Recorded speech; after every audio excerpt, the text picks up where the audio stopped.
Disney just released a new mobile game for iOS, and it is actually not that bad for once, thankfully. So recently Disney released another mobile game for iOS, and it's actually not that bad. I thought I was going to be making another review, ripping it apart, sort of stepping all over it for it being this really cheap and exploitative free-to-play model, but it does free-to-play really well, and it is a lot of fun, and oh yeah, it's actually a game this time. It's called Frozen Free Fall's Icy Shot. If you've ever played Peggle, it's Peggle. It's a really good adaptation of Peggle too. So if you've enjoyed Peggle, you'll probably enjoy this game as well.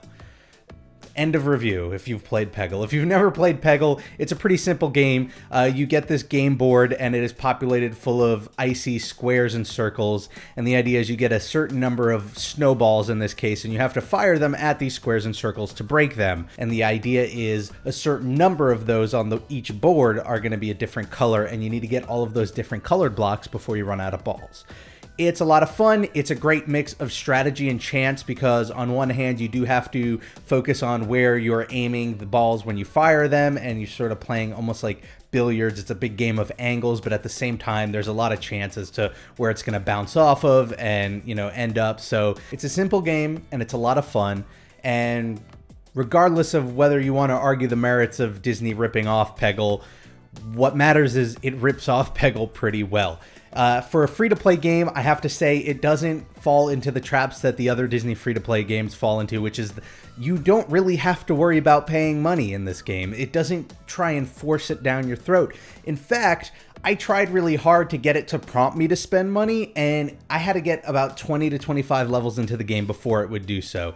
So I was actually really pleasantly surprised at that. It does have an in-game form of currency, which you use to buy power-ups. Those coins you can get either by doing this sort of spinning wheel game that you play at Oaken's Wandering Trading Post every 6 hours or so, or if you're impatient, you could go ahead and spend real money on it.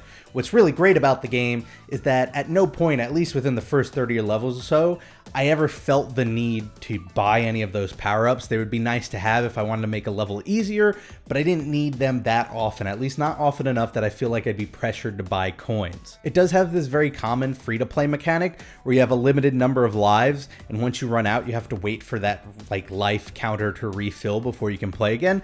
But Peggle in general seems to be a very tough game to lose, at least early on. And so again, I played 20 to 30 levels into the game. I found myself not losing any lives because it's not that difficult of a game. But even then, you know, you get them back by waiting about a half hour per life.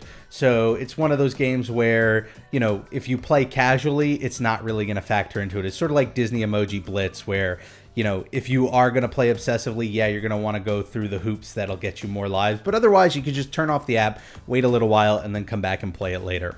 The game takes the Peggle equation and it improves on it a little bit. Rather than having controls off to the side to determine where you're going to angle the ball you're firing and firing it, you just do it through the touch screen. You could use the pressure sensitive screen to bring up a magnifying glass that'll help you more accurately aim where you're going to be firing the ball. It's in general just a really good game and worth playing because it's free. If I had to think of one downside to the game, I would say that it lacks the enthusiasm that the game it's ripping off has. If you've ever played Peggle, you know that the real payoff is when you hit that last block and it starts playing the music and it's just this glorious moment.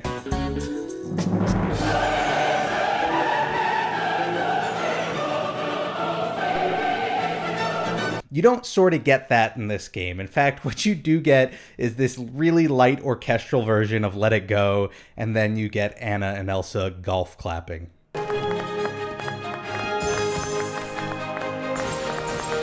It's like, why even bother? Just stop. You're making me feel bad. So there you have it. Frozen Free Fall, Icy Shot. Worth trying out. It's free on the App Store, on the Google Play Store. You've got nothing to lose.